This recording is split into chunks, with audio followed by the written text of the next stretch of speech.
გუშინ მივდივარ ქუჩაში და წინ მოდის ერთი რუსის ქალია რა.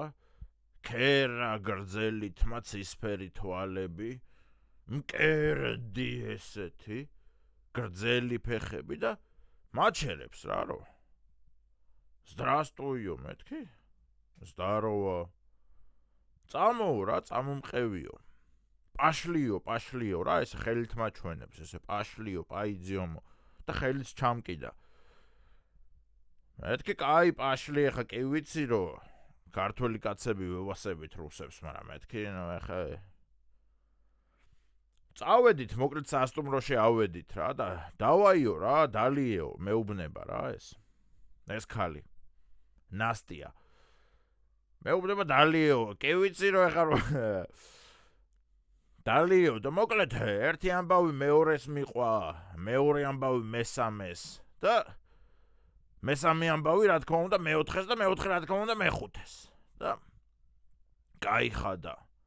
და ახლა ცოტა პირადულ რაღაცას გეუბნებით და მოკლედ არ ამუშავდა ეს კაცური საქმე რა, არ გამოდის რა და მეთქი ამ ნასტია ახლა 5 წუთის გაცნობილი ქალი ხარ და რაღაცა მეტი ინფორმაცია მჭირდება რა, მინდა რომ ახლოს გაგიცნო რამე მითხარი მეთქი ისეთი რომ აღვეგზნო მეც რა და ნასტია რას მეუბნება იცი? გუშინო პოლიტიკოსის შვილი დაიჭირა პატრულმაო, ამ შვილმა იძახაო იმ პოლიტიკოსის სახელიო და მაინც არ უშველაო პატრულმა მაინც დაადო ხელბორკილები და მაინც დაიჭირაო. მეთქი ნასტია თაფალი გოგო ხარ იმენა. ქალბატონებო და ბატონებო, მოგესალმებით ჩვენი განაცემის შემდეგ ეპიზოდში და ჩვენ განვიხილავთ ხოლმე ყველაზე ხმაურიან მოვლენებს საქართველოში. და დღეს ჩვენ საუბრობთ ეკა ბესელიას შვილის დაკავებაზე. მოკლედ ყველა არხმა ისაუბრა ამაზე, ყველამ გამოაქვეყნა რა თქმა უნდა თავისებურად, როგორც თვითონაც ყოფდათ, ეხლა რა თქმა უნდა ოპოზიციას აწყობდა რომ ეს ბიჭი იძახის რომ გთხოვთ არ დამიჭიროთ, გთხოვთ მტკენთ, მტკივა, ეს პატრულები ყველა სატანები ხართ და ჯალათები ხართ და ეგ კადრები გამოაქვეყნეს, ქოცებმა რა თქმა უნდა გამოაქვეყნეს მხოლოდ ის ადგილები, სადაც ეს ადამიანი აგინებს პატრულებს და მე მინდა ეხა ვიპოვე ეს სრული ვიდეო, ანუ გინებებით შედის, ისიც შედის რომ მტკივაო და სრული ვიდეო მინდა განვიხილოთ და ერთად გავარკვიოთ რა კაცია ზოგადად და ნასტიამ სწორად მითხრა თუ არა. ჩავერთოთ ვიდეო. რეჟისორ! გამორჩილები? გადმოდი მანქანიდან. ნუ მეკაჩები მეთქი, გთხოვთ. გადმოხვალ მეთქი. ნუ მეკაჩები. გადმოვა. აი ეგ მოჩერება გადმოვა. გადმოდი მანქანიდან. პარკინგში ჩააგდე. ნუ მეკაჩები. გადმოდი. ბიჭო, პატრული ეუბნება გადმოდი მანქანიდანო და ახალგაზრდა მამაკაცი რატი მილორავა ეუბნება რომ ეგრე ნუ მეკაჩები და მერე გადმოვალ. ანუ ბატონი რატი შეჩვეულია რაღაცა რომ მაღაზიაში შეუძლია გაწვეს, აი 4 წლის ბავშვები რო იქცევიან რომ ანუ მაღაზიაში გაწვევიან და სანამ არ უყიდი, მანამდე დაწოლილები იქნებიან და ფეხებს აბაკუნებენ რომ ანუ ბატონი რატი რა თქმა უნდა აშკარად მიჩვეულია მაგას რომ ჯერ უნდა შეუსრულო რაღაც და მერე გააკეთებს თვითონ რაღაცას. ბატონი რატი ვერ ხვდება რომ პატრულის მოთხოვნას უნდა დაემორჩილო. გავაგრძელოთ ვიდეო. გადმოდი. გიო, ეწუთ ხელი კარგად დაუჭერდა ამას ხალხს. ცბისგულო. ამას ეწუთ ხელი კარგად დაუჭერდა ამას ხალხს. ცბისგულო. ამას არა, ბიჭო, რატი ვარ მილორავა. გაი. სახეზე მიადო ადამიანმა ხელი და ბიჭო რატი ვარ მილორავა და ეს დამპალი ჯალათი პატრული მაინც აგრძელებს. ანუ მეტი რა თქვას ადამიანმა, სახეზე მოგადო ხელი და ბიჭო რატი ვარ მილორავა. მეტი რა გაქნას კაცმა, ხო? და ეს დამპალი პატრული მაინც აგრძელებს დაჭერას, ანუ გასაგდებები არიან სამსახურიდან. გავაჩერებთ. ბიჭო, ნუ მტკენ. გადმოდი, აბა დაგვემორჩილე მაშინ. გადმოდი, მანქანიდან. ხელი არ მოწყდეს. გადმოდი, მანქანიდან გადმოდი. შვილი ვარ, ბესელია, შენი აი აქედან იწყება ყველაზე თაფლივით საუბარი, რომ ადამიანმა უკვე ანუ რო არ გაჭრა იმან რო ჯერ გამიშვი ხელი და მერე გადმოვალ ჯერ დამაცადე და მერე დაგემორჩილები ჯერ ჩემი მოთხოვნები შეასრულე და მერე მე შევასრულებ შენს ამა რო არ გაჭრა უკვე გადავია უკვე ჯოკერი გააძრო უკვე რო ეკაბესელია შვილი ვარ ჩემი დედა შეციო კაცმა თქვა გავაგრძელოთ აუ ჯოკერი უკვე ამოგდებული აქვს რა შავი ჯოკერი მაგრამ ამა არ იცის რომ შავ ჯოკერს წითელი ჭრის ბავშვობაში ხო გჯეროდა მაგისი რომ შავ ჯოკერს წითელი ჯოკერი ჯობდა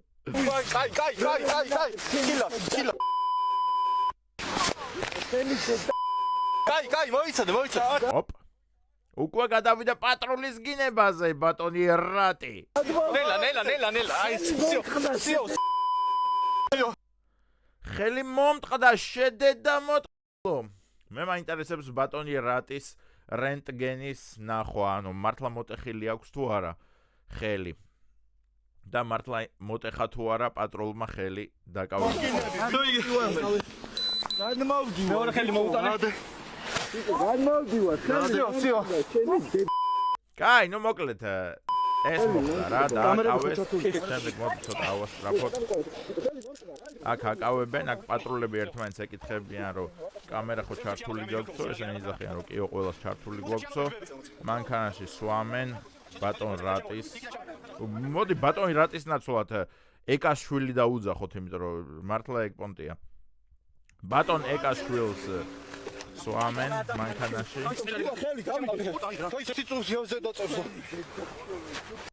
გადაობა რა არის რომ ზოგადად ქართველებს ხო გვაქვს ის რომ ბიჭო მამა ჩემი რომ დაგარტყამს გადაგაგდებს ევროპაში და ამერიკაში და მამა ჩემი ისეთი ძლიერი და არა მამა ჩემი მამა შენს მოერევა და აი მამის ინსტიტუტი ხო გვაქვს რომ აი ძლიერი ყველაზე ძლიერი კაცი არის მამა ჩვენი ხო და ნუ ბატონი რატის შემთხვევაში ყველაზე ძლიერი მამაკაცი არის დედამისი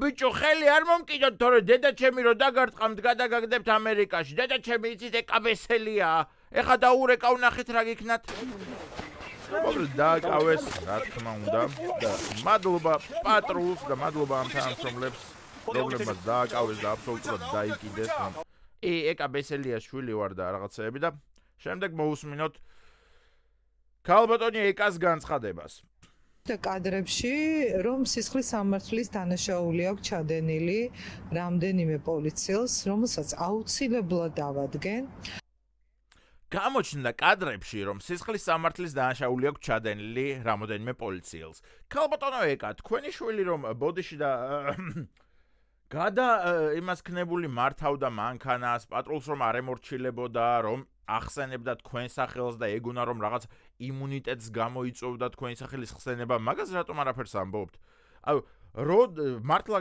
გონიათ რომ აი თქვენი სახელით თქვენი შვილი მთვრალი უნდა მართავდეს მანქანას როცა პატრული გააჩერებს მერე თქვენ სახელს უნდა ახსენებდეს და ბიჭო გამიშვით რა ეკაბესელია შვილი ვარ ბიჭო ეხა ჩემ დედიკოს დაურეკავ და ჩემი დედიკო მოგხედავთ ყველას საცხოვრობ ბიჭო შენ ჩემ დედიკოს იცნობ ჩემი დედიკო იცი რა ყეყლიყოს წვავს ცოტა აჯიკას უშვება რო ცოტა სიცხარე კონდეს რა საუკეთესო ყეყლიყოს წვავს დედიკო ჩემი თელ თბილისის მასშტაბით ვის უჭერთ ბიჭო ხელებს ჩემი დედიკოს ზღაპრები მოსმენილი გააქვთ იცით როგორ მაძინებდა ხოლმე ისეთი ტკბილი ზღაპრები აქვს 2 წუთში მეძინებოდა ხოლმე ბიჭო ეხა ჩემ დედიკოსთან დავრეკავ დედა ჩემთან დარეკილი მაქვს ერთადერთხელ ხო ანუ მეთქი მოდი შენ ეზოში რომ ხეებს გამხმარი ტოტები აქვს მაგებს ჩამოუჭრი რა და აუძვერი ერთ ხეზე ჩამოუვარდი ხელი გადავემტრიე და ვაგდივარ მიწაზე და ნუ არავინაა გარშემო რა და მეთქი გამოდი ეზოში და სასტრაფოში დარეკე მანამდე მეთქი უთხარი რომ ზრდასრული კაცი გდია ხელმოტეხილი ოღონდ არი ნერვიულო მეთქი აი მაგაზე დაურეკე ერთადერთხელ დედაჩემს რომ მეთქი ბოდიში რო გაწუხებ, მაგრამ აი რავი ხელმოტეხილი უგდიო არა და ვერ მოძრაობ და იქნებ სასტრაფოში დარეკო. და აი ეს ხალხი ბიჭო, ესეთი ხალხი დადის თბილისში რაღაცა იმე დაბურული მანქანებით და დაცვებით და იმეებით, რომ ეხა ჩემ დედიკოს დაურეკავ იცოდეთ. ხო, შენმა დედიკომ რა ქნა? ჰა? აუცილებლად ამ საქმეს წავიღებ არა მარტო ოზემდგომის სტანციაში, არამედ ამ საქმეს აუცილებლად გავაგზავნით ევროპულ სასამართლოში. არა აქვთ აი, დედიკო რა შვება. დედიკო აგზავნის ევროპულ სასამართლოში, ანუ სტრასბურგში აგზავნის ამ საქმეს რა. და ეხლა წარმოვიდგინეთ, მოდი მაგაზე დავფიქრდეთ, აი სტრასბურგამდე მივიდა ეს საქმე, მოკლედ და ნუ ეხლა იქ მოსამართლე ვიღაცა ჟან ფრანსუა ვონდერბრარტი განიხილავს სტრასბურგში ამ საქმეს და კითხულობს საქმის მასალებს. ნუ რა თქმა უნდა, ეხლა ვიდეოს უყურებს, მაგრამ ქართული არ ესმის და იქ ტრანსკრიფცია უდევს თავის ბელგიურ თუ ინგლისურ თუ ფრანგულ ენაზე, მოკლედ სადაური მოსამართლეც არის და კითხულობს ამას. რომ yes I am Eka Beselias son, fuck my mother. და ეკითხება იქ პროკურორს, რომ უკაცრავად აქ წერია, რომ მე ეკა ბესელიას შვილი ვარ, ჩემი დედა მოუტყანო და ეს რას ნიშნავს? ალბათ შეცდომით წერია, ანუ დედა შეაგინა პატრულმა და იქ პროკურორი ხსნის, რომ არა, იქ მე ადვოკატი ერთო ვაპროტესტებ. ეს ჩვენ ქვეყანაში მოსულია, ანუ ადამიანი დედამისით ამაყობს, მაგრამ საკუთარ დედას აგინებს. ანუ ეს აბსოლუტურად დაშვებული პრეცედენტია. თქვენ არ გესმით უბრალოდ ქართული. კაცი იძახის, ეკა ბესელიას შვილი ვარ, ჩემი დედა შევეცი, ეხა დედა ჩემთან გადავრეკავ, ჩემ დედას ვთხარეო. და ამ დროს მოსამართლე რა შვება? აი მართლა გადავიხდიდი ძმაო მაგაში ფულს რა, აი Netflix-ში არ ვიხდი ფულს, მარტო ერთადერთი ვიხდი ფულს Spotify-ში. რომელ მუსიკას მინდა მოусმინოთ, აი Spotify-ში გადავიხდიდი ფულს და აი ამ სასამართლოს ხდომის ყურებაში გადავიხდიდი ფულს. ერთი $20 დაადონ ფასი და აი როგორ მაინტერესებს მოსამართლე რო კითხულობს, ეკა ბესელიას შვილი ვარ, ჩემი დედა მოუტყანო, აი ამაზე რა რეაქცია ექნება? თავის საკუთარ ენაზე რო გადავთარგმნით ამ წინადადებას. და აი პროკურორი და ადვოკატი როგორ იმარჩიელებენ ამ საქმეზე, აი ეგ როგორ მაინტერესებს ცით. მართლა გადამხდელი ვარ ნებისმიერი ფული დაასახელეთ, რომ აი ამ საქმეს მოусმინო სტრასბურგში. მის გამბედაობა არ აქვთ იმის სიმამაცე, იმიტომ რომ არიან არა აქვთ იმის სიმამაცე და არიან მხდალები, ხო? ქალბატონო ეკა მხდალები რო იყვნენ და მაგის სიმამაცე არ ქონდეთ, არ დაიჭერდნენ თქვენ შვილს, რომელმაც დააშავა და კანონის შესაბამისად დაიჭირეს. დიდი მადლობა იმ პატრულებს, რომ მართლა მხდალები და ჩაჯმულები არ ხართ და ეკა ბესელიას ხსენებაზე, რომ ეხა ჩემ დედიკოს დაურეკავ, ეგრევე ხელები არ გაუშვით, რომ ვაიმე სტოპ, ეხა დედიკოს დაურეკავს. ძალიან დიდი მადლობა პატრულის იმ თითოეულ თანამშრომელს, რომელმაც საკუთარი საქმე გააკეთა. იმიტომ რომ ხალხო არ მინდა ეხლა მე გეგონოთ რაღაცა ის უცხო პლანეტიდან ჩამოსული ადამიანი, რომელსაც ნასვამზე მანქანა არ უტარები. რა თქმა უნდა, მეც მიტარებია კაცო, ჩვეულებრივი ქართველი კაცი ვარ და ეხლა ოდესღაც დავმთვალ ვარ და ოდესღაც მიფიქრია, რომ აი რა ბიჭო 2 კილომეტრში ვცხოვრობ, გავატარებ მანქანას რა უნდა მომივიდეს. რა თქმა უნდა, მეც მიქნია და ყველა კაცს გვიქნია ეგ, მაგრამ პასუხისმგებლობა ხო უნდა აიღო, ბიჭო, რომ გინდა 2 კილომეტრში ცხოვრობდე, გინდა 100 მეტრში ცხოვრობდე, თუ პატრული გაგაჩერებს ამ 100 მეტრის მანძილზე, პასუხისმგებლობის გრძნობა ხო უნდა გქონდეს, რომ კი, დავაშავე ბოდიში რა. პროსტა მეგონა რომ ვერ დამიჭერდეთ, მაგრამ დამიჭირეთ, კაი, ჯანდავას ავირტყავ ამ ჯარიმას, ავირტყავ ამ ლიშენიას და ასე შემდეგ. ხო, კაცები ხო უნდა ვიყოთ. ოდესმე ვინმეს გვითქვამს პატრულისთვის, რომ ეხა ჩემ დედიკოს დაურეკავ. გავაგრძელებ. შიშრები სახელმწიფოს დამაზიანებ. შიშრები და მხდლები არიან პატრულები. ანუ თქვენი შვილი ქალბატონო ეკა, ანუ მამაცია, რაინდი ყავთ შვილი, რაინდად გაზარდეთ? დედას რო ურეკავს? პატრულებს და პოლიციელებს ეძახის მხდლებს და შიშრებს და ლაჩრებს, ქალი, რომლის შვილიც გაჩერების დროს იძახის, რომ აუ მტკივა რა ხელები რა, აუ ეხა დედაჩემს დაურეკავ რა, აუ ნუ მტკენ რა. ხო, ფასტუმგელი უნდა ამოიღოს პატრულმა და წაუსვას ამაზე მაჯებზე, რომ მოდი, ლიდოკაინზე ალერგია ხომ არ გაქვთ? არა, ბატონო, რა ქვია ამაზე, რატი, ხო? ბატონო რატი, ლიდოკაინზე ალერგია ხომ არ გაგაჩნიათ? არა, გეთაყვა, ბატონ პატრულო. კარგით, მაშინ მაჯებზე ლიდოკაინს გაგიკეთებთ, რომ არ გეტკინოთ მაჯები. ბიჭო, კაცი დასაჭერი თუ არის, მოუჭირე, იასნია. და როცა ჩასვა, მერე მოუშვი რა და ეხა 5 წუთით ტკივილს როგორღაც გაუძლებთ, რა ვიცი. რომ ჩემთან დაკავშირებით მე მელაპარაკო პირადად. შენ რაზე უნდა გელაპარაკონ? კალო, შენი შვილია დამნაშავე. შენ რაზე უნდა გელაპარაკონ? გიჟები არიან, ბიჭო, და ამას ავრცელებენ ოპოზიციური მედია, ამას ავრცელებს ოპოზიციური მედია. აი, სრული სერიოზულობით, რომ ქალი გამოდის და მე რატო ვერ მელაპარაკებიან ეს მხდლები და ეს ლაჩრები და ეს შიშრები. ქალბატონო ეკა, თქვენ რაზე უნდა გესაუბრონ? თქვენი შვილია დამნაშავე. ანუ თქვენი შვილი მთვრალი ატარებს მანქანას, პატრულს აგინებს, ეწინააღმდეგება და ამ დროს თქვენ უნდა დაგირეკოს ვიღაცამ, არ ვიცი, პატრულმა, რომ ალო, აი ხა მე მზად ვარ, რომ თქვენ პირისპირ გელაპარაკოთ. ეხა მე თქვენ შვილს გაუშვებ და შევხვდეთ ეხა თოხლიაურში ემაზე, ლესელიძეზე და გამობრძანდეთ ქალბატონო ეკა.